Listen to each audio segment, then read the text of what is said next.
if you are elected senator, what would be the 2 top local issues within this district that you would focus on and try and bring about success? Well, I think that there's no question Brooklyn Bridge Park is a major... Aside from the issues we've already talked about. Fair enough. Well, that's good. Okay. So moving beyond that, when I talk about community-based development, I do think, though it's not your statutory responsibility as a state representative, getting involved in zoning and development battles is incredibly important. I live in Carroll Gardens, where we have one going on.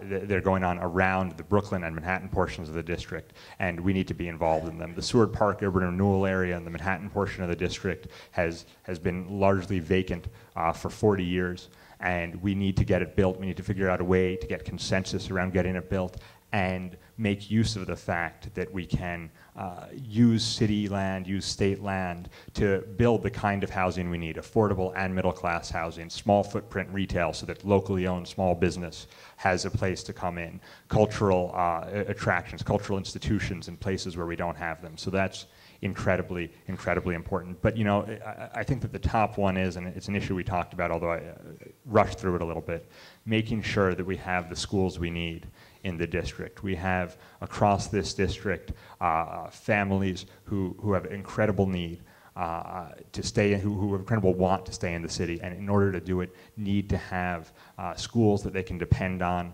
locally at the elementary and the middle school level, and we don't have it in Brooklyn Heights in the way that we need it. We don't have it in Lower Manhattan in the way we need it.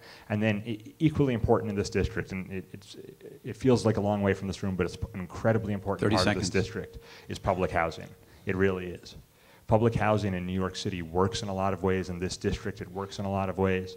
I believe that. I'd love to discuss it with anyone here. And the fact is the state has underfunded it to the tune of $63 million last year. For 10 years, the state cut out its funding of the state developments, public housing developments, and that has created enormous problems. We saw one of the problems that comes when you're not dealing with capital improvements, terrible tragedy a couple of weeks ago, and the fact is we need to figure out how to have good senior centers, community centers, and safe and stable public housing. These are all incredibly important district issues.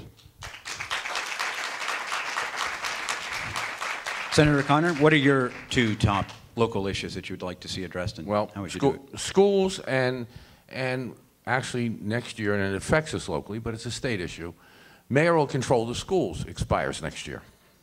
And I have heard from parents, and I had a discussion with the mayor about it today, a private conversation, but, and you know, I resent a mailing that my opponent put out that said, I wanted to go back to the old Board of Education. He sat next to me at the DFNYC debate where I said, no one wants to go back to the old system, and he heard it, and it's on tape. But we do have to find a way to empower parents. I hear complaints from parents. I've heard them for the last couple of years. I've been holding hearings. Borough Hall, we had a hearing. We had hearings in Manhattan of the task force I co-chair on school governance, and we hear parents feel their voice is not heard. It's left out. Today at PS 234, campaigning at the opposite corner from Dan, there were some parents standing there, and suddenly I noticed there was consternation, and they said, the bus didn't come for Baruch. I said, what's that? What are you talking about? Well, we live right there across the street from PS 234, but it's overcrowded. We couldn't get in.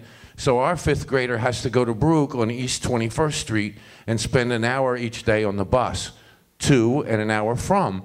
But they said the bus didn't come the first day of school, and it didn't come today, and last year it wasn't coming all the time either, and it means, I said, what do you do? He said, well, I can't put this child in a cab alone. I have to take a cab. I'm late for work, and then I worry all day for work. What if the bus isn't there to bring the child home? 30 seconds. Parents are upset. We have to give them a voice, because I said, who do you complain to? Nobody listens. I called the Department of Ed, nobody listens. Second priority, same as Dan's. You know, when we had an endorsement meeting in Coda, he was asked by someone, was there any public housing in this district in Brooklyn? And he said, no. There is. There's public housing in Brooklyn. There's public housing in Manhattan. There's a lot of it. Why is the city taking $200 million from NYCHA for police and sanitation services? Private landlords, other not-for-profits, don't have to pay for police and sanitation. Historically, the feds would reimburse them. The feds don't do that anymore. The big problem in public housing is the feds are only paying 83% of what they used to pay. Thank you, Senator Connor. So I'm going to allow each of you to respond to the other one on what they've just said about state and local issues. So 1 minute response. And just to clarify the record, very briefly, I was also at a rally where Senator Connor said, to my ears, to the ears of a Downtown Express reporter that was there, that he wanted to end mayoral control. So the other issue is, just to be clear, I did misunderstand a question. I answered it 0. Senator Connor said 2.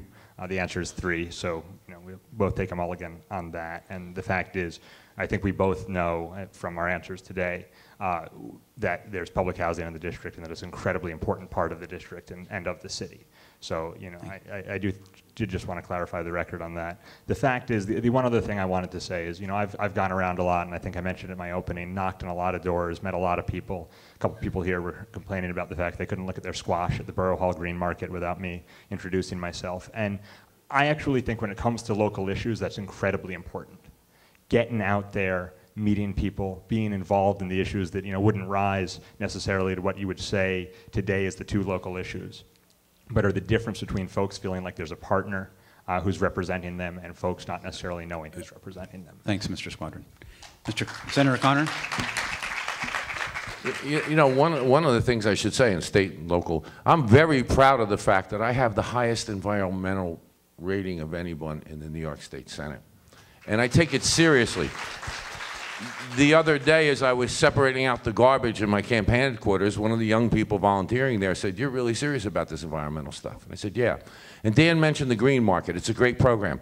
And I was so disappointed, and I have the pictures, last Saturday at the Green Market, to see Dan standing there with posters festooning every pole and the subway station. It violates New York City's environmental law. You won't see me standing under posters. Volunteers may put some posters up, but I'm not going to be standing there smiling with posters all over the subway entrance and whatever. I think Dan hasn't lived in our neighborhood that long, and I think he doesn't understand that years ago in Brownstone, Brooklyn, we settled that issue. It's not acceptable to plaster your posters all over public property in violation of New York City law. Thank you,